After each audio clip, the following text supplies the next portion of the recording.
Welcome, everyone. Welcome, welcome. Hello, everyone. Thank you for joining our workshop. We welcome you all to Asset Framing, communicating about our work through an equity lens. We just wanted to give a few reminders to everyone to make sure that you guys' mics are muted so we won't have any interruptions. My name is Sydney Dobson, and I'm the Communications Associate for the Core Network. I'll be your lead support for this workshop. We also want to encourage you all to use the chat in the bottom or to the left, to the right-hand side of your chat in case you want to engage or ask any questions to our presenter today. And I'm going to pass the mic to Hannah Travers, our communications manager. Thank you, Sydney, and just want to join in welcoming everyone. Thank you for being here. Like Sydney mentioned, I'm Hannah Travers. I'm the communications manager at the Core Network. This is a topic that's really important to us at the Core Network, and we know it's important to you too. There is a quote from Toni Morrison: "Belong to the definers, not to the defined." And so we really want to, what is our messaging and what are those definitions that we're using? As organizations that work to empower young adults and help them navigate that next step on their career path, in their journey, it's really important that we be conscious about how we're communicating to the young adults we work with and to the communities that we're working with, and how are we communicating about them too. So from this session, we hope that you begin to reflect and think about what is our message and what we're trying to say, what we're actually communicating. So for today's session, we are excited to be joined by someone who has actually participated in the Core Network National Conference before, Dr. Soribel Henao, who is an associate professor and provost diversity fellow at Queens College in New York. And she has an excellent presentation for us today. So I don't want to take up any more time, and I will pass it over. Hi, everyone. Thank you for that introduction, and it's good to be here and join in on this conversation that's not just very timely because it's always happened, it's always been a part of our trajectory, and as organizations, agencies, looking to get the message across is extremely important. It's not always about what you say, it's at times how we deliver these messages and who the audience and recipients are of these messages. So today we have a treat. We are going to have a collective workshop professional development with some time for Q&A at the end. I will share my screen with our presentation.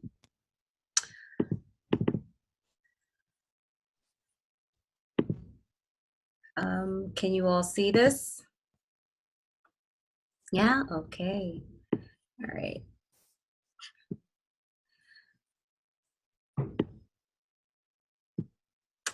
So as Sydney and Hannah presented, yes, this is an asset framing, communicating about our work through equity lens. And with all that is going on, our socio-political climate, we have gotten into the heightened sensories of understanding or trying to understand what diversity, equity, and inclusion are and continue to be.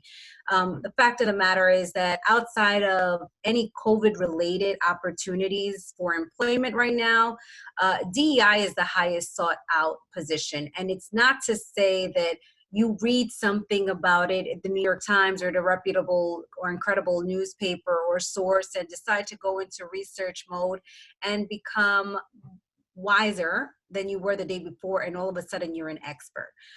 When we think about diversity, it has more to do with the aesthetics and a lot to do with the experiential processes that people have actually been bringing into agencies and organizations, companies, and how we go about being able to utilize empathy, sympathy, and the approaches that we have not necessarily been taught to navigate, but from a very innate, organic, intuitive lens, how we present ourselves, how are our communication approaches differently. Um, and on top of that, really recognizing that diversity, equity, and inclusion are three areas that are completely differently, respectively.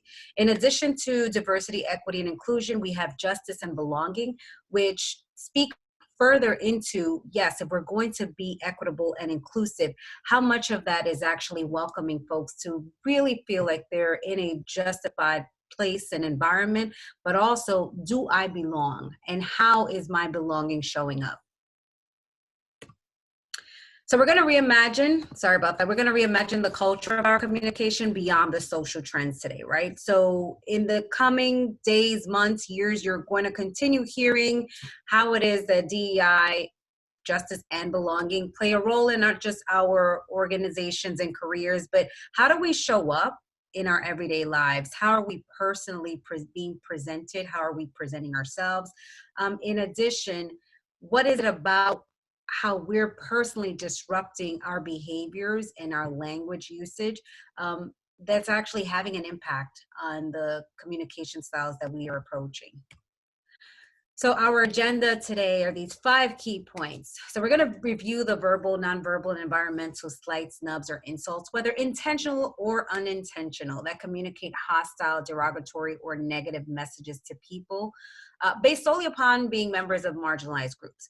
And I start with this not because I want to focus on the deficit lens of why we need to re-navigate and reimagine how we communicate with others, but because we are at the height of a very important time in this lifetime that has actually been focusing and truly demonstrated that we need to do more work on understanding these lives. We're going to develop a foundational understanding of the intersectionality and how is it that we show up, all the layers that we're made up of, how are we presenting ourselves?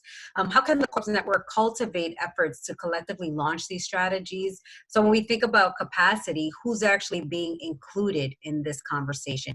Who are the stakeholders? Are we presenting ourselves with, hey, I'm Soribel Henao, and I am an education leadership professor, a DEI consultant, or am I showing myself up with, hey, I am a sister, I am born and raised in New York City, I had a very different experience than the majority of the people I work with. I'm very fast paced, I can be very skeptical about new ideas and challenges unless I see it for myself, right? Which areas of our own personal experiences are we bringing in?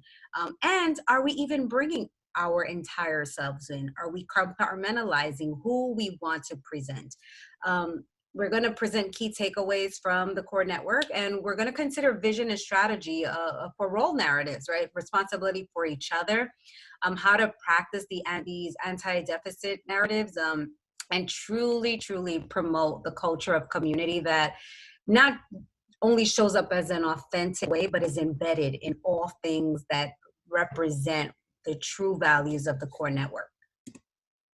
So we will start with norms, agreements and norms. So for sake of a lot of these activities that we have here today, we would like for folks to stay engaged. It's super important that we are present in these conversations. Speak your truth without judgment. We are here to also practice the act of active listening. Experience discomfort. It doesn't necessarily mean that it's a negative thing. It's just a moment of us to truly dig deeper and excavate on what it is that those feelings are representing and what's triggering. Expect and accept non-closure. Assume best intent and use inquiry. Do not assume. If there is something that I'm saying or somebody else shares that you're not quite understanding, that can be followed up with, can you tell me more, or can you clarify? How do you suggest I understand that?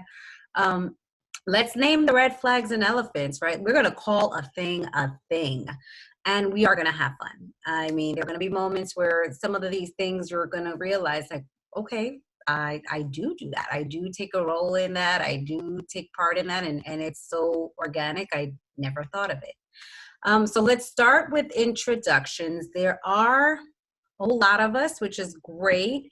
So if we can, in the chat, and that way I can have an idea of who is here. That'll be great.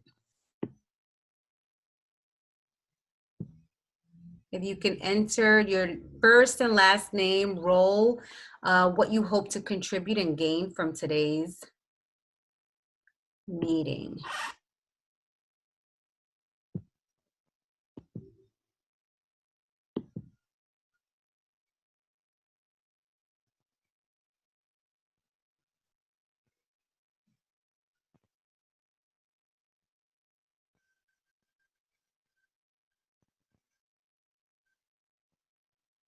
Thank you, Carly.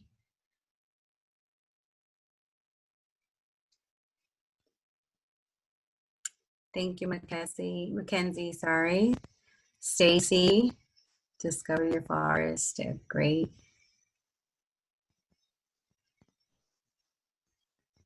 Oh, they're coming in, good, good.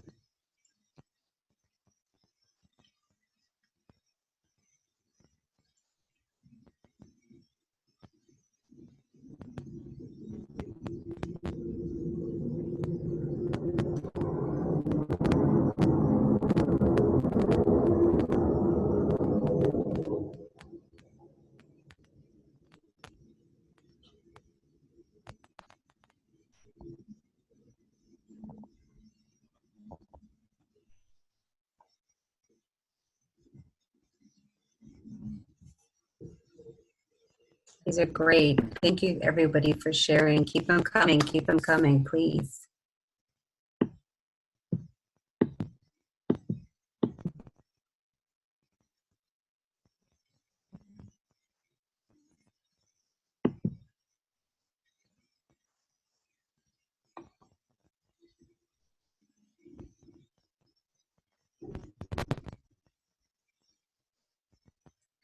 This is great. So a lot of you are hoping to be able to identify these, not just concepts and topics, but also be able to, how do you play a role in what it is that you're doing?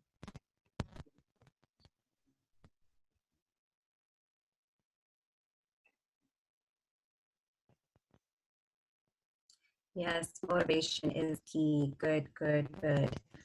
Okay, so as they keep coming in, I'm just going to move forward with the rest of the presentation. I'll keep my eye on who's here. And if at any time there is something you're not understanding, please feel free to unmute. And I do not mind, just don't want to take up too much time. Okay. All right. So when we think of also how we approach this work, right, we always think about what has already been done and how can we reflect on our past to move forward. In West Africa, Ghana specifically, Sankofa represents that, right? It is a reminder of us always remembering the past, for therein lies the future. If forgotten, we are destined to repeat it. What is it that we have been able to track and assess within our own organizations, agencies, even our personal experiences that perhaps we want to reinvent and reimagine in a different light? So we think about, excuse me while I move the gallery. We think about how we prioritize our own cultural competencies within the organization, the culture of the organization within itself, what has actually already been done, and how we move forward with how it's been done. We think about the society and culture, right, in its unique way and view, and what is it that folks are actually understanding of what's happening around them. How does environment play a role in their responses? The communication mediums, extremely important in today's topic. The reflection of the view of what's happening within the organization internally, and how external stakeholders play a role in how the culture of the organization persists. And to be a critical consumer of information, right? You must understand that truth is much more complicated than what it appears to be. As a faculty member at Queens College, I always challenge my students that just because I assign something to read, you do not have to take it for just that. We are encouraging students, and we're encouraging you to truly, truly not just fact check, but it's okay to disagree. It's okay to have another point of view. It's okay that just because something's published, it doesn't necessarily mean that that's it. We encourage and continue to want to hear the other sides of what it is that other people bring to this, right? Because that's diversity, right? That is a sense of experience that perhaps we couldn't imagine if that wasn't brought up.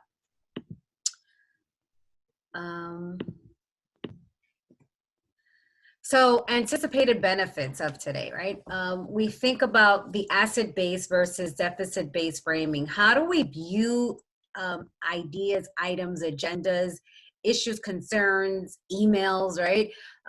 Immediately, how do we demonstrate an understanding of privilege and oppression and intersectionality within language, especially when we're not even aware that we're doing it, right? It's the implicitness of it. How do we understand this by breaking down to become more aware of and discussing their own implicit and explicit biases in order to communicate, again, with the internal and external? It is just as important that we continue to have this strong front, right?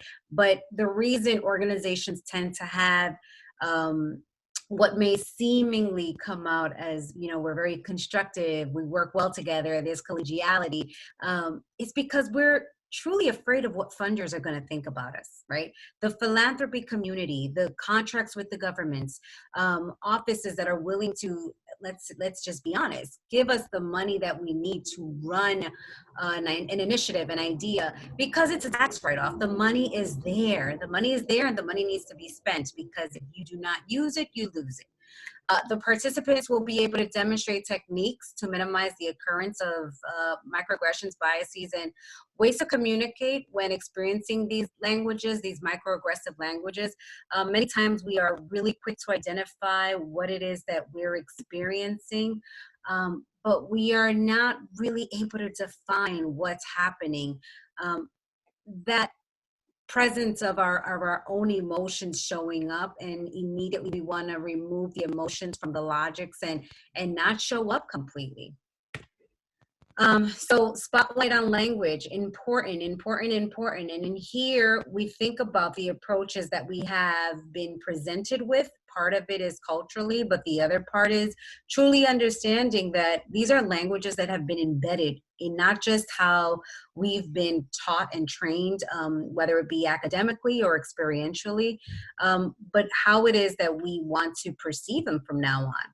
So instead of summer jobs are essential for crime prevention, we consider that through the summer job programs, youth have an opportunity to contribute to the community.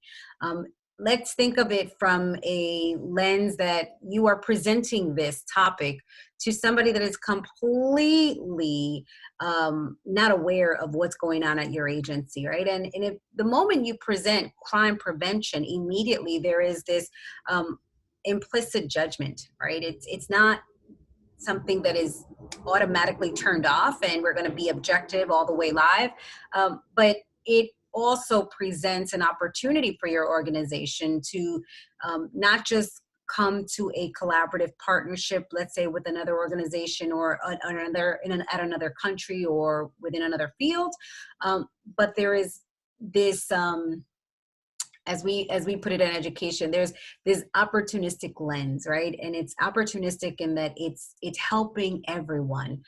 It's not opportunistic in the negative sense. It's just understanding that this is part of community, right? It doesn't have to be a geographic, demographic thing. It can be something that's communal to serve for civic engagement. We need to find more summer jobs for at-risk youth, or youth from our community are seeking summer jobs. The program seeks to reduce dropout rates. The programs help students to prepare for graduation. Through this program, students become more engaged with school, and the program seeks to increase graduation rates. Instead of the plan addresses the student barriers to success, let's consider students use the plan to set goals and students use the plan to develop problem solving strategies, right? So it's literally a tick, right? And even as you write this sentence, and it happens to me still, as somebody who's still publishing, I have to constantly remind myself that there are just certain facts that require the deficit-based approaches, but I always follow it with perhaps, let's consider, how about we reimagine? Why don't we reinnovate? And the reason for that is I do not want to dismiss what's actually happening, but I also want to make sure that we pronounce what can happen, because at this point, language is the only way to truly communicate locally and globally. So that moves us into the uncritical mind, and what is it that we start to do when we look at the languages that are embraced and that we're reading and caught up. So it's true if I believe it, right? It has to be true because I believe it. It's true if we believe it, right? There's a community of us. There's a few of us that have the same mindset. It's true if we want to believe it. So now you have the desire to want to believe it. And it's true if it serves our vested interest to believe it. So what are we getting out of this, right? So if we get something out of it, then we have to believe it. We then turn to our critical minds, right? And we force ourselves to think, well, I believe it, but it may not be true. And now I have a different perspective that I'm going to inquire about. So the land of inquiry comes in. We believe it, but we may be wrong. And that too is okay, because there's always room for improvement. We want to believe it, but we may be prejudiced by our desire, right? Again, that it's nature, nurture. We have our own personal ethical values that we come with. It serves our vested interest to believe it, but our vested interest has nothing to do with the truth. So that's also another way to just basically come back to who we are and the roles that we're playing in these decisions, and how much of what we come with internally actually has implications on what's happening. So conventional communication axioms, and here is something that we don't tend to recognize that we're doing or saying, or environments that we're a part of. But this is how it appears to us from our point of view. Therefore, this is it, right? This is it's the way it is. These are the facts that support our way of looking at this. Therefore, these are the most important facts, right? And that's a challenge, because not only are we presenting these ideas with perhaps very little credibility to support what we're saying, but even the support that it comes with, it can always be challenged. These funders are friendly to us. Therefore, these funders deserve praise, right? These funders are unfriendly to us. Therefore, these funders deserve criticism. And you don't know if the funders are having a good or a bad year that year. I mean, look what happened in 2008 when the market crashed and a lot of nonprofits had to fold. And, we are a little bit more prepared. Not as much. It hasn't happened where we see the extreme circumstances, but these are areas for us to truly consider on how we continue to build these relationships, because there are some organizations that have had to come up and have been able to not just do so much better after the crash, but were able to reinvent themselves to truly come at it from a different lens. And then these are the stories most interesting or sensational to our funders readers. Therefore, these are the most important stories in the news. And here is where I will challenge you to truly, truly do your best, to be very mindful about how you're delivering what it is that you're doing, the purpose of your organization, how you're communicating, not just the mission and vision, but how you're presenting your need just to get the funding. A great example of that is saying, hey, we're working for a high need community, right? We've had a shift in the development.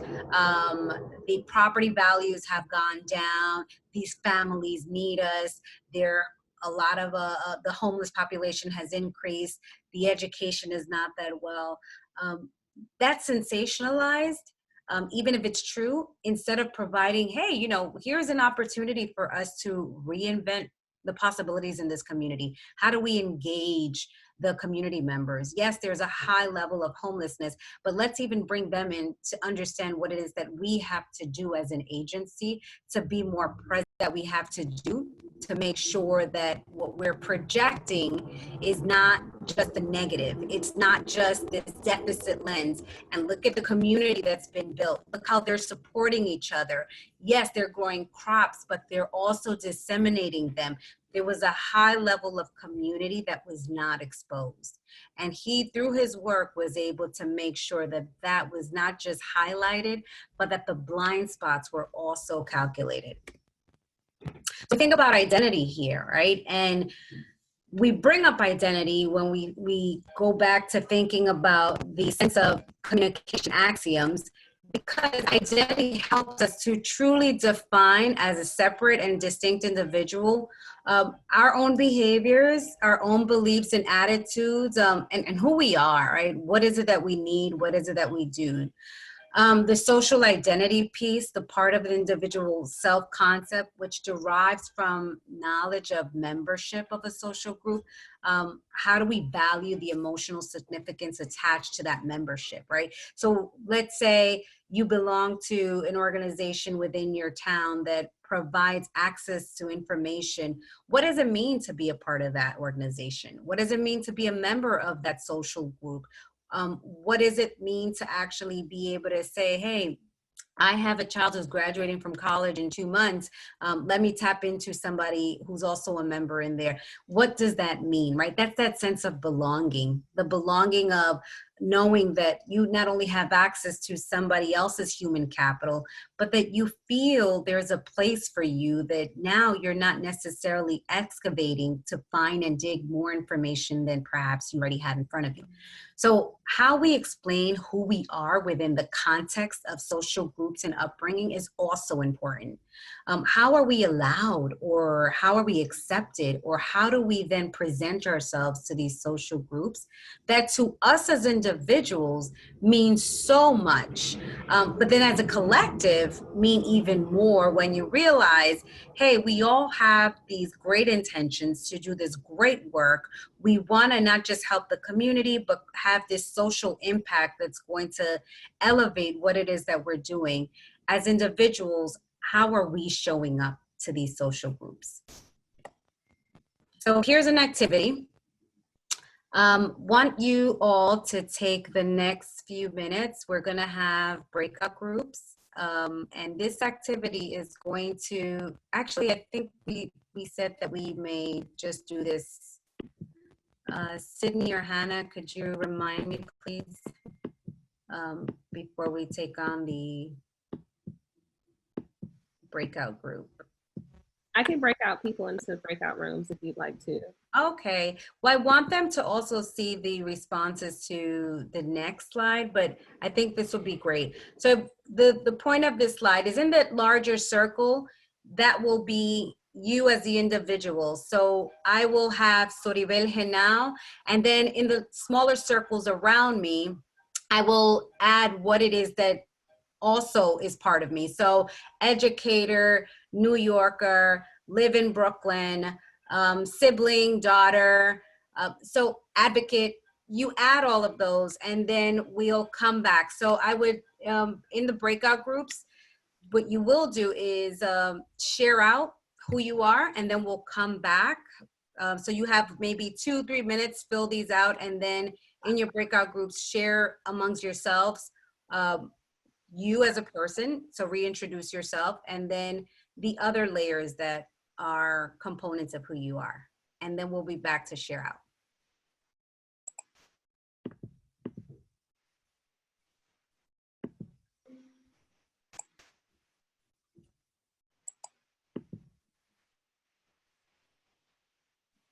Adam and I, and then Mike and I met, oh, and Amanda, she's on here, but Mike, we met Mike last year at last year's conference. Oh, great. I think we may have met you too, Jill. We're with youth work. Were you in DC last year? I was, Yeah, I think we maybe met you as well there, but it's hard to tell virtually. I think we might be Hopefully we'll see you all there next year too. Yeah, right? Wonderful. Well, thanks for chatting. We have everyone back, and we will move on to the next part of the activity.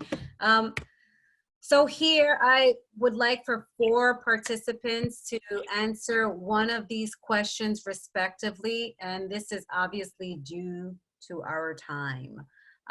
So I will ask for volunteers to please answer one of these questions. Ideally, we want all questions to be answered, so we do not want the same questions answered. And I ask that you pick a question, and we'll cover. I'll go first. Yes, please, go ahead. I'll do number 1. Sure. I think my identity might be different from the way people might perceive me based on my work persona and my home and leisure persona. I don't think they are the same. I think I am a different person outside of the work environment. I think some of it trickles in sometimes, but I rein it in because I try to separate the two. That's how I've been raised, to keep that separate. So I don't know how if that's beneficial or not to anybody, but that's just how it kind of runs for me. My full self isn't shown at work when I'm serving. And that's just how I've been raised, just to kind of be like that. Good. So let me ask you, Adam, is that something that you've tried to do differently, or do you continue to do it because it's what you were taught? It's a good question, actually. I would have to think on that. I think it's because of how I've been raised and just what I've been taught, like you suggested. I've been made aware of it in the past through different jobs I've had growing up at restaurants and whatnot. But I think it's just something that just sticks out in my mind. Got it. Got it. Thank you for sharing, Adam. Truly appreciate Sure. that. Of course. Next person.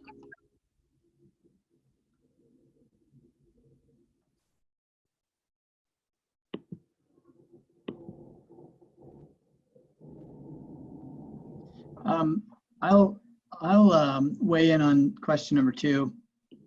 Can you tell me your name and Yes. what role? Yes. I'm Aaron Stanton. I'm a program director at Mount Adams Institute. Got it. Thank you. I think it's been terrifying to challenge stereotypes. And I mean, I'm white, middle class, and I've lived in a very small town almost my entire life. And I guess part of that fear is I don't know where other people stand, and maybe it's self-preservation. Is this going to adversely impact me if I challenge somebody? I mean, I don't actually know where the fear comes from, but I think it's terrifying to muster up some courage to ask somebody to explain why they think that. You know, why does that? Why would you say that? Why do you think that? Or to offer a very different perspective. That's interesting. So I wonder then if for you perhaps how comfortable do you feel with not just advocating for yourself in a way that demonstrates, you know, I'm going back to your eco map.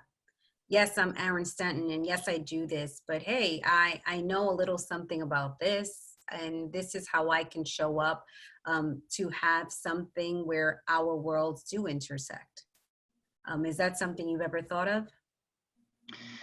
I guess maybe what I end up focusing on more is how I'm different from what this person might be perceiving. And so I've not made that leap. I feel like in a group of like-minded individuals, I'm very vocal with my belief, but when it comes to like kind of the surrounding community, maybe where I live that maybe doesn't feel that way, I get maybe stuck on that difference. They don't believe this, so I don't know how to engage in that. How are we the same, and how do we have this dialogue? So my challenge to you, Aaron, is perhaps more inquiry based. Think about something in common that you can discuss or dig deeper about regarding how you're perceived. And I present that because there's so many layers to us as individuals that many people will never know about, right? Because something that that Adam said was, this is how I was raised, right? So this is why I'm still doing it. It doesn't necessarily have to be that way, but it works, right? And there may be another way that works even better or more effectively. But as you said, the meeting of the minds and like-minded, right? And what else can you discover from somebody that perhaps doesn't even have the same interest as you, but can truly, truly serve in their own way? New ideas, new approaches, and you can join forces and think of so many other things that you do have in common than those that you probably do not. So thank you for sharing. Yeah. Anyone else on 3 and 4? I can chime in on 4. My name is Deidre Goodwin. I use she and they pronouns. I work for American Conservation Experience as a member coordinator for our Park Service Academy program. So I also have a background in facilitation, and one of the things that I was taught as a facilitator is to approach everything with curiosity. And I found that that's been a really helpful skill in breaking down stereotypes, both in terms of things that people may perceive as me and things that I perceive of others, of essentially going into it instead of assuming this is what this is kind of thing, but going into things with the idea of what else could this be, and opening it up to more possibilities, because then when things aren't reinforced, or when they are reinforced, it's not really, I'm not setting myself up for that kind of failure in reinforcing things negatively, if that makes sense. Yeah, no, Deidre, that is really, really important. And it goes back to the inquiry, right?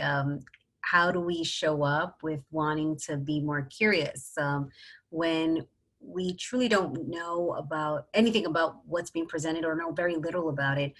Can we actually admit to that?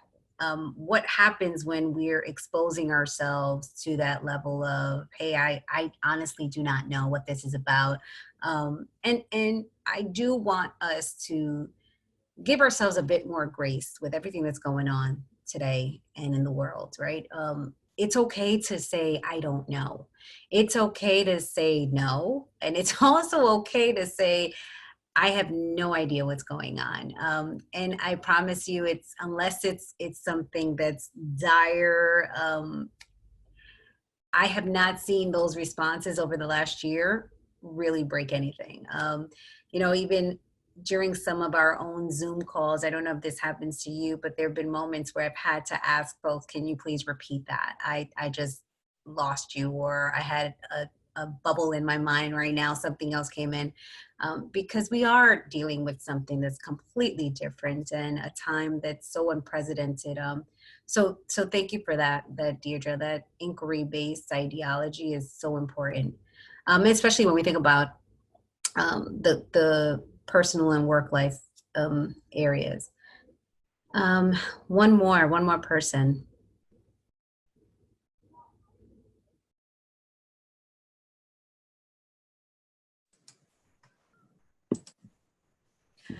Hello, I'll go for number 3.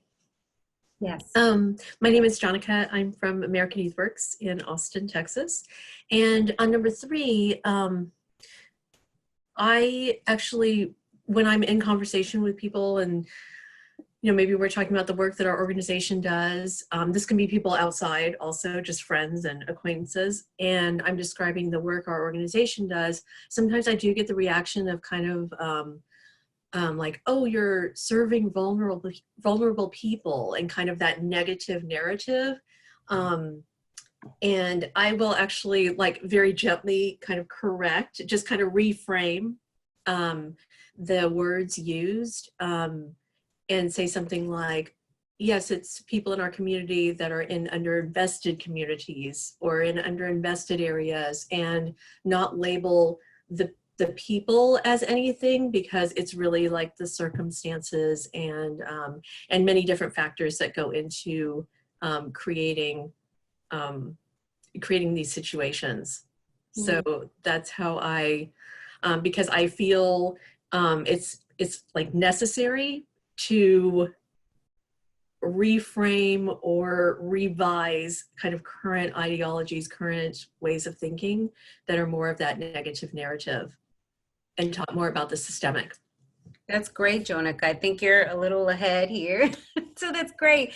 No, it's fine. It's actually, this is the type of dialogue and discourse that we should be having, because maybe this has been practiced in your organization or in your experiences at a level that's far more advanced than perhaps another person within this group that's in an organization where this is something that, you know, we are still evolving and working on how we move forward, not just with the way we show up and how we want to be perceived when we show up, but what is it that we're saying because we're showing up in these ways? Do I want to show up in a way that I think you want to see me? And with that comes responsibility, because what happens then is you're showing up with a very, this perception that you want folks to have of you, but there's language that's attached to that. There is a body slash presence that you carry, and you must sustain it. So the day you don't have it, it's just like, whoa, what's going on, right? And being okay with just not being okay and saying, today is not my day. I'm probably not going to be as productive as I was. Instead of working 10 hours a day, I'm only going to work 8, which is not okay, right? And these are the mindsets that we have to also think about and consider as we move forward. So thank you all for sharing. And we think about this from the cultural identity formation, right? How do we form our own cultural identities to not just show up, be present, but also be okay with not being present? And I'm not saying not be productive. I mean, we can always be very productive in our own way, but understanding that there's a cultural knowledge that takes place, right? We go into these organizations understanding that we may not understand the culture immediately, but we also have to be very mindful that we're not becoming the culture, especially if it's not effective. How do we sustain a culture that's productive, that's constructive, that's collegial, all the while doing the soul work, right? Nonprofit work is soul work. It's personal, it's passion, and it's also creating that category label, right? Oh, well, you're at a nonprofit, you know, you're here to save the world. When in fact, it's, yes, I am here to save the world, but I'm also challenging myself on how I view other aspects of the organization or the industry. How do these social connections then stem into these very, very benevolent and ideologies of not just how do we save what it is that we're trying to save. Like it's not about, hey, we have these underserved communities, let's take this on, but let's utilize our own human social capitals to maximize on the opportunities for these communities. Because the fact of the matter is that it's always best if we convene and from a community standpoint, truly put all of our resources together. And in here, we think about the intersectionality, going to our eco maps of who we are, right? Who we are, but what we come with. So many of us show up with the pitch, right? Hey, I'm Soribel Henao. I'm a professor of educational leadership, and I'm also a DEI consultant and a fellow. And I can end it there, right? But there's so much more, right? And that's not who I am. That's actually what I do. So who I am is exposed through what I do, and the level of passion and curiosity and courage that it takes to show up. Adam, I think of just what he said, that it's just what he was brought up to think. And so many times we are challenging ourselves and not quite there to disrupt these behaviors that perhaps no longer function for us, but they're comfortable. They're easier to attain because it's how your body and your mind immediately responds, instead of saying, wait a minute, I could possibly be doing this another way, and I haven't really done it before, and I'm afraid of the outcome. And fear doesn't always necessarily equate to respect, or shouldn't. So we think about the understanding of people's experiences and what they're bringing and what you can learn from that. Being shaped by their race, gender, sexuality, and class, it looks at these identities as interconnected and necessitates a view of people in context of their whole and intersecting ideas, not simply looking at the people as encompassing or a singular identity. And it's also the understanding that race, gender, class, and sexuality mutually impact one's experience of discrimination, right? And Kimberly Crenshaw in 1989, along with Gloria Anzuala, brought these ideas up, right? About just showing up, but understanding that there's a bunch of you that's going to show up at the same time. You're the representative of all of these things that come together to make you up as that person. But it's up to you to expose those areas that you want to be exposed, and how those limitations don't necessarily always help you, but may actually hinder you. So here we think of what it is that we are made of, right? We think of the person, the individual, and then we have all of these other variables that make us up. So from race to ethnicity, religion, language, heritage, history, immigration status, gender, family status, income. And I want to even think back to the song that was playing when we first started, right?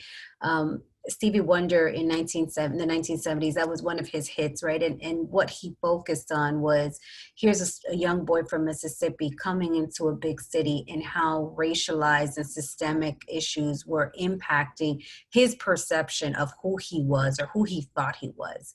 There were so many intersecting moments at that time, and yet I came from Mississippi to try to make a better man of myself. And here I am trying to live through all these intersecting happenings that I was not prepared to deal with. And then we try to do what we can to hurry up and be prepared for these moments and environments that perhaps just don't fit for us. And what do we do after that? And again, Kimberly Crenshaw said it best. You know, a lot of her work, and I do encourage that we, if you can, go into a lot of what it is that she's done. But great example, there are many different kinds of intersectional exclusions, not just Black women, but other women of color, not just people of color, but people with disabilities, immigrants, LGBTQ people, indigenous people, right? And we have to really, really consider, and I'm not here to just name, there's so many more that we have to think of, but I bring that up because of the privileged identities, right? And I want you to look at this diagram and truly focus on what happens when we have these set social cultural identities that we become a part of, right? We have the privileged identities right in the middle, and then directly down the extreme is working class, low socioeconomic status. If you look from the person of color on your left all the way to female or white and male, and the circle is impressing on us that we have created, whether we wanted to or not, intentional or not, we have created these privileged identities. And we have the ability to, instead of separating ourselves and creating this wedge to be more divisive, we have the ability to be more inclusive. That if you are a working class socioeconomic status person, you can at some point might be reintroduced or introduced to somebody from an upper and middle class who's wealthy, and engage in the same level of conversation or discourse. It happens all the time. It's not as pronounced as it probably should be, but certainly is. Yes, Jonica, whenever, I mean, I can send these slides to you. So the Framework Act, yes, the Framework Institute videos. This is actually extremely helpful in that the way that they present how we have to start thinking the scope of how we deliver our messages without necessarily realizing the extreme, that the impacts of these extremes do matter. Who we invite, who we ask, whose expertise we search. What tends to happen is we always want to identify the person that has been within a field the longest. We always want to identify the folks that have actually had the most opportunity to have the limelight on them, and not necessarily the people that are behind the scenes. There's unfortunately this neoliberal theme that folks try to monetize off of, right? Instead of doing the work because it's the right thing to do, or it has to get done, folks want a celebrity status, right? So they'll go on Twitter and say, oh, look what I did, and monetize on opportunities that somebody else is just doing because it's what they want to do, and they don't necessarily need the hailing.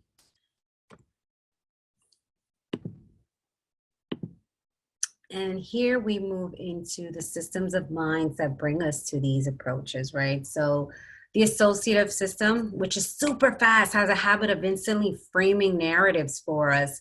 And 95% of our mental processing before conscious thought. And then we have our conscious minds, right? Which interpret the world and makes decisions based on what our associative minds makes available. And here is also, again, going back to the top of this conversation, here's where inquiry is really important and comes in, because here is also where you utilize what your associative system has presented to you, disrupt yourself from either believing it all the way or taking most of it, but instead saying, hey, what part of this do I actually need, can use, or believe? And let me fact check or go further into what's being stated. So look at this and what's happening to y'all. Anybody can say it. We're reading it. Right. So now I'm going to pose another activity to you, and I want you all, and you can popcorn style and say it. Let me see. Okay. So, right. So our own stories as researchers, right? Like what happens? And I don't mean like you have to be a researcher of practice, that it has to be your career. It's just our natural instincts to continue reading, right? So we have this narrative inquiry that we cultivate and create. It's not what happened so much as what meaning did people make of it that happened, the interpretive model of what happened. So here is our first activity. And I want you to think about this question. Do stats like Black poverty is high sound familiar? If you can all take next minute or so to text your response to this.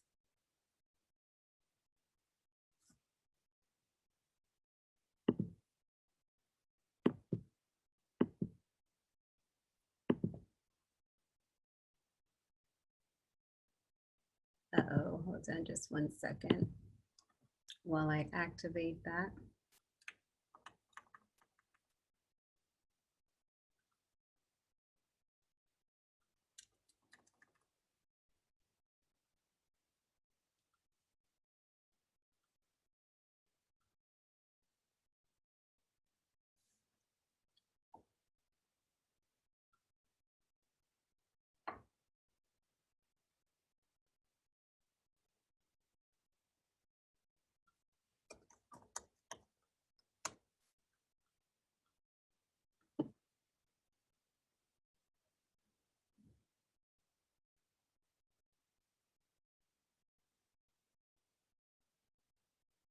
Okay.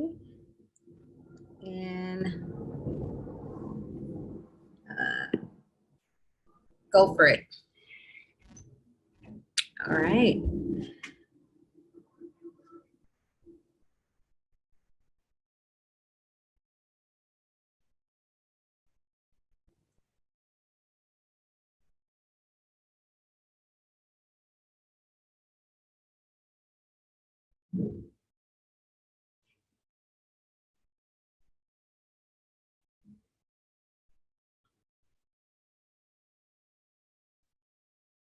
Interesting. So do stats like Black poverty is high sound familiar? 100%. And do stats like Black poverty is low sound familiar? 53 said yes, 47 said no. Oh, 49. So this is, again, the narrative approach, shaping the narrative of what it is that we're cultivating. Going back to the inquiry, it is not what happened so much as what meaning did people make of what happened, and what do we do from here, right? What happens to our minds when we see these numbers? What happens to our minds when we see these questions?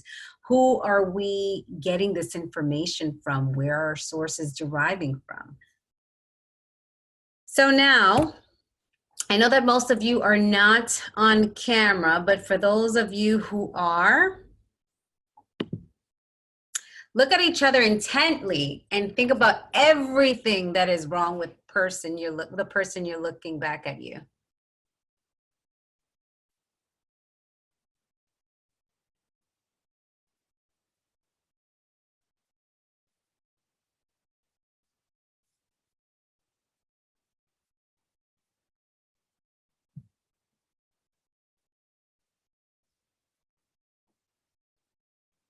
Tough question to answer, right?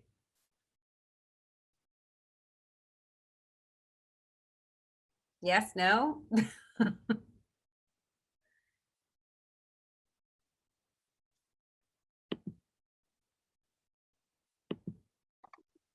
What are your thoughts? I think it's hard to say precisely for me because when I read the word wrong, what does wrong imply? Mentally, physically, what does wrong indicate? What else? Thank you, Adam. I think unfortunately it's too easy to think of things that are, wrong with you. I think a lot of people are pretty self-critical. In fact, the more conscious you are, the more you think bad thoughts about, all the ways that you're falling short. Yeah, thank you, Natalie. And thank you, Naomi, for saying there is nothing wrong with any of you, right? But I pose this here because we're, as Natalie just said, when you're critical and even more critical, you go into these mindsets, right? And here's the interesting thing. I cannot stand my speaking voice. Adam, you're fine. Here's the interesting thing. We do this with communities. So if going to what was said, right, how is wrong defined here, identified, and this is our perception, these are the narratives we create. If we're doing this with each other, think about all the things we're saying to the communities and about the communities that we're serving. And that's a critical point because instead of coming in with the lens of opportunity and what can we do to build, rebuild, and reinvigorate, we're just looking at the things that are not working. What's wrong with it instead of what is right with it? And what can we amplify? What can we make better? How do we make it better?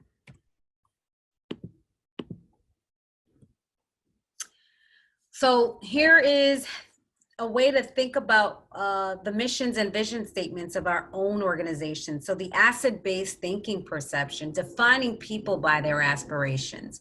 Asset frame, we help young people overcome obstacles and achieve their dreams. And then we think about the defining by their problems and think about how we help at-risk youth in high crime neighborhoods. Can you see the difference here and what happens to you when you read these two statements? Anybody can share.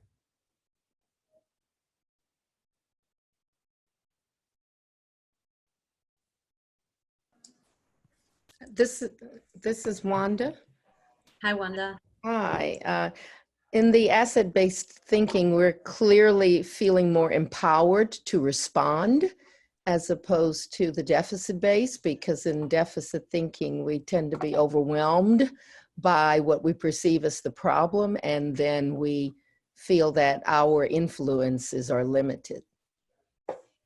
Right. Wanda, I have another question for you to follow up. So when you what happened to you internally? What were you feeling when you read the second one over the first, after the first? Uh, uh, uh, Fear. There was a feeling of fear, and not knowing what to do, or not even knowing how to begin to connect or establish any relationships, right? Because it focused on those aspects of of youth that we may not understand, as opposed to the asset based. If thinking about, we can better connect when we connect, I think, with what we've been able to do as professionals. So thinking of the asset helps us think of our strengths and thinking of ways that we can cultivate those in youth. Awesome. So that's a great example, right? And just to take it a little bit further, when we think about the work that nonprofits do, right? We admire how it made us feel to describe these things, right? And then we think about, we're asked us, then we're asked the idea of how we feel when we use these buzzwords, at risk, that are common in nonprofit mission statements, but don't always grasp that same feeling that Wanda got, right? She used the word empowerment, which is so strong within itself, because what you do want to do is be a part of these empowering social groups. Who's going to want to say, yes, bring me into that community of social groups where it's just no one's really doing good work, but we're all here together. You have to really go into it from hey, how do I add to this? What can I do? How are these voices actually making me feel better? Yes, Aaron, second one makes me think of a negative stereotype right off the bat, negative framework already applied without even giving the opportunity. Yes. So here it is, the narratives that we are creating ourselves, right? So shaping a narrative of thinking. How do we move beyond that? So I challenge you, yes, Dr. Narif referenced the funders. Many funders want to invest in at-risk programming, yes. And it's okay to challenge these ideologies, right? We have all these RFPs that are put out there, and they're asking us, what can we do to create a more intense, more robust program or initiative that's going to save everybody. It's that let's save this community syndrome. When in fact, what we really have to truly focus on is, let's look at their strengths. What are their best practices already? And then we work off of that, because that'll probably allow us to see that our model may not even work for them. And then when you have all this money and you don't use it and you lose it and you have to give it back, when in fact, what you could have done is reinvested that money in something that you probably didn't even know, because the only thing that you saw was what you immediately caught from the deficit-based thinking model. You never focused on what these children or these communities or these mothers or these families were doing well. And now here we are, trying to make sure that, yes, that it's the language, yes, that we rebuild and reinvigorate what it is that we do, so that we don't lose the funding, that we don't lose the support, but most importantly, we don't use the value and respect of the people that we're serving. Here's another personal example, right? I work for City University of New York, and I love the CUNY system. I am also a product of the CUNY system. One of the things that we have actually had to tell our institution is that we're not a research one. If our students do not come to us, we are not here to serve anybody but them. So their tuition does matters. And I'm not saying that that's the case for the research ones and the endowment schools, because we all know they're out there. But the reality is, this is how we have to start thinking about it. They're just as much here for us as we are for them. We are here to serve them. And if they weren't around, then what are we doing? All right, I'm going to speed up a little because of time. But I urge us to think of that continuously. Oops, sorry about that.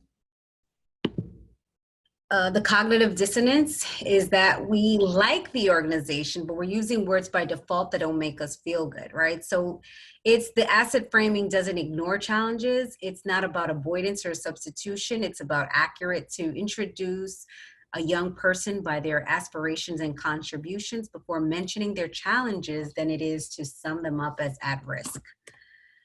Then we think of what is it that our minds are telling us to do, right? We think of the narratives that are, sorry about that, that are being cultivated, and we'll build them instantly without you. So an example is we label a kid at risk. Your brain associates at risk with the youth, and then the hero mission statements that we often have to be very mindful of. Usually framing organizations as a hero so that leaves a hole for the villain, which our brain will fill in with the beneficiaries and what can we gain and what can we do for them. Crisis narratives. The thing with them is that they trigger the survival part of the brain, and then we think of the equity piece. So here, somebody mentioned that how do we become more equitable? Leaning on the personality, then you associate equity with inclusion. And again, they're very different, right? It's equity being about fairness, and are we actually doing everything to be not just inclusive, but be right about how we present this. This video, we do not have the time, but I will send this over for us to see, and it speaks on the implicit biases that show up without us even necessarily knowing they're showing up. And this was an activity that was to follow. So thinking about times of, when communicated about your identity, where, there was an intent or unintentionally dismissive, insulting, or demeaning. And I want you to, I urge you, right, to really think about as you're working in these positions and all the work that you're doing as servant leaders, what was said to you, how did it make you feel? And a lot of these conversations truly need to happen internally, right? It's thinking about the administration and the frontline workers and then the people that you're serving, and how do the C-suite folks really respond to the folks that are getting the job done? How do we cultivate a familial sense of collegiality that's not just present because, hey, that's what professionalism looks like, instead of this is just the way it needs to get done. It's language. Here's another video that I think you'll enjoy, and it's followed by what was left out in the communication. Different facts have been highlighted here. What if this article had been written by those who told one point of view instead of all of it? Thinking also about how we consider competing sources, right? Who's actually saying it? Where is it coming from? Why does that even matter? Review multiple points of view so that you come into it with a more objective stance. And then correcting the exaggerations and distortions, right? Sensationalism just happened now with even thinking about the royal family, right? I know that that's a pop culture concern, but that's a great example of how we can take it to, wow, look what happens when you only hear one source. And now here's the other source. And now all these other sources are coming out. You have multiple views and perceptions of what's happening. And these are our biases, right? There are 5 of them that we have to be very mindful of, that we want to start disrupting. The anchoring, the one that relies too heavy on the first piece of information, right? Think of, for example, now everything with vaccinations. What are we believing? How do we move forward with what we know, what we don't know? The blind spot bias, recognizing biases in others, but failing to see them in ourselves.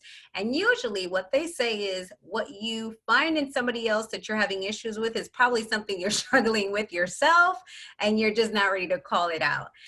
Confirmation bias, listening to and trusting only one information that confirms your belief without looking at, hey, there's probably another way out there, but because I now find proof to what I believe, it has to be it. Negativity bias, focusing on negative events at the expense of positive or neutral events. And that's not always a good and inspirational motivation for you to move forward with what you think you don't know. And then outcome bias, making a decision based on the outcome of a previous event. It may just happen that, again, roll of the die, that's what happened to that one event. Identifying the point of view from which a given news story is constructed, right? Identifying the audience for which the news story is written, recognizing what points of view are negated or ignored. distinguishing facts behind the interpretation and the spin, and who said it, keeping in mind who said it. Seek out multiple sources of credible information. That is so essentially important. Moving on, and we have the ways that we can continue to think of the ways that we approach from intellectual humility to being objective. So the knowledge of our ignorance, can we actually believe that we're at this point? Do we know that we're ignorant, that it's just maybe bliss? What is presented as fact and may not be true? Fair-minded, multidimensional thinking, different conflicting points of view versus the way and relative strengths and weaknesses, and the specific objectivity that may come out as a facade, right? And it's defending a predetermined choice, apologists for powerful interests, lawyers, politicians, public relations, present positions consistent with audience's worldview. And people think of those who agree with them as objective and those who disagree with them as biased. So we have to be very mindful of this and how we present ourselves with our thoughts. And are we saying yes just so that we're liked? Are you worried about that? And are you worried that your organization will not be funded because you're not in accordance believing what they need or what they think they need? Here's another video, and I'll leave that for y'all, but this is a video that truly speaks on the confirmation bias or the selective collection of evidence, right? In our own subconscious tendency to seek and interpret information, other evidence in ways to affirm our existing beliefs. Moving forward, and the video follows with this question. So let's think further about who your intended audience is, what point of view is being privileged, going all the way down to what's buried in these articles, understanding the basic agenda of communication, engaging readers, reinforcing or validating beliefs, and then redefining the issues from alternative sources. So let's think about the historic perspectives, right? One of the greatest examples that I truly enjoy about getting to speak to nonprofit organizations is that there's so many iterations of the history of the organization, right? That by the time folks actually know who has been involved, who the key players have been from the moment of the organization's inception to where it is now, that language has changed, continues to change. The players become very differently. When did it come to this point that where it is now? How do we reevaluate or assess our organization without giving credence to so much that has probably been happening and not necessarily celebrated or spoken about? So our behavior is a function of our experience. We act according to the way we see things. If our experience is destroyed, our behavior will be destructive. If our experience is destroyed, we have lost ourselves. And we have the power of inquiry and collaboration. Resources, your organization will probably make so much sense of these models. And time for Q&A. So I thank you all. Thank you all. I know this is a lot, and I hope that you utilize these resources within the videos and the questions that follows, because they truly give a nice exploration of things that have been defined for us. And we truly have just not taken advantage because we just don't know.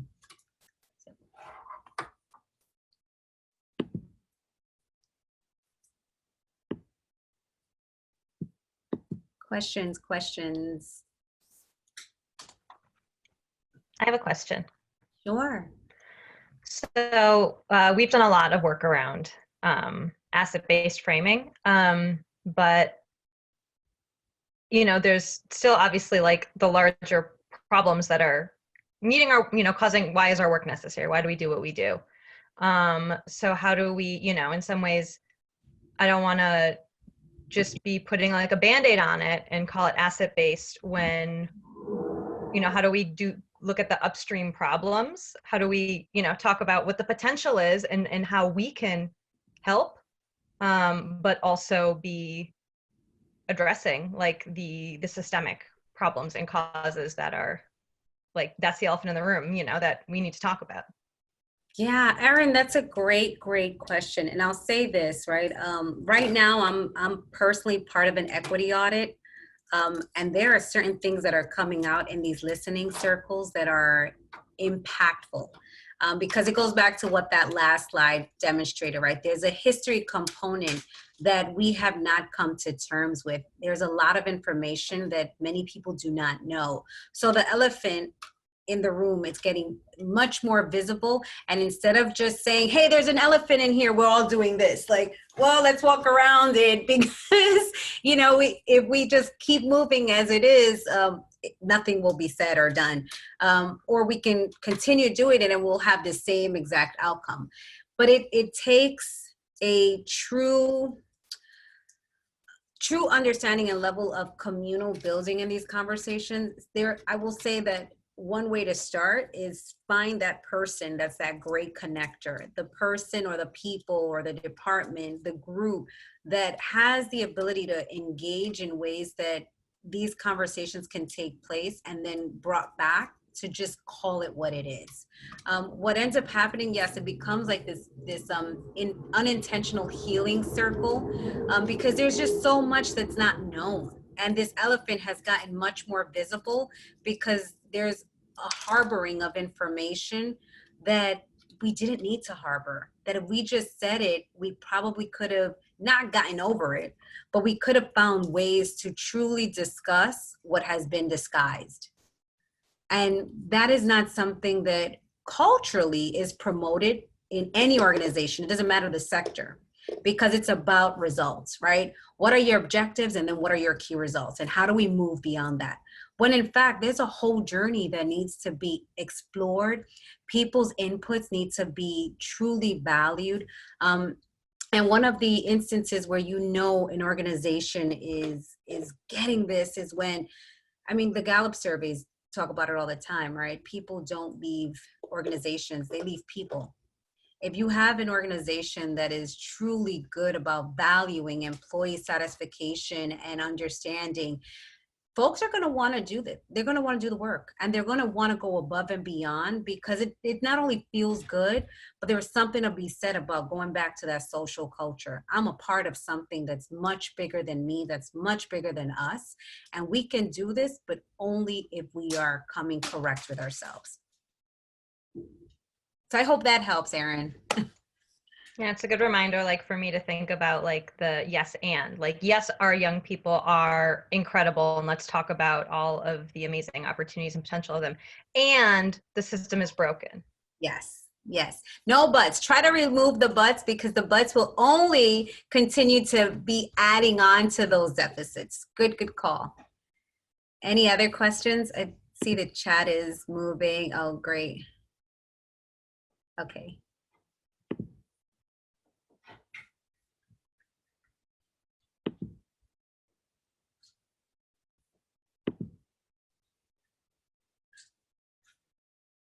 No more questions. Why, thank you all. I truly appreciate this. My information is on the slide deck. Feel free to reach out at any time. I'm currently going through this exact same process at Queens College and facilitating weekly and bi-weekly with our administration, which is very different. So it's great to see and understand how much they're really willing to understand and unpack this, but also reveal the findings to everybody else, which I didn't think was going to be possible, but it's possible. And yeah, it's something that's great work. And if you're truly in it to do it effectively, it can be done. Thank you. Thank you all. Thank you so much, Dr. Sorabel and Hanal. And thank you everyone else for joining this session.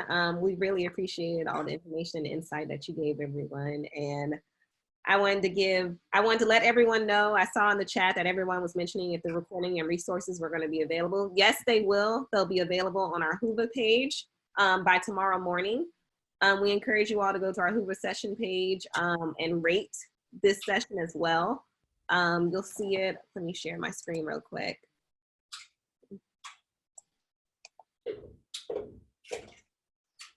Here is where you guys can rate this session today. Just click rate right here under the agenda and find this workshop, rate the session, and we would certainly appreciate that.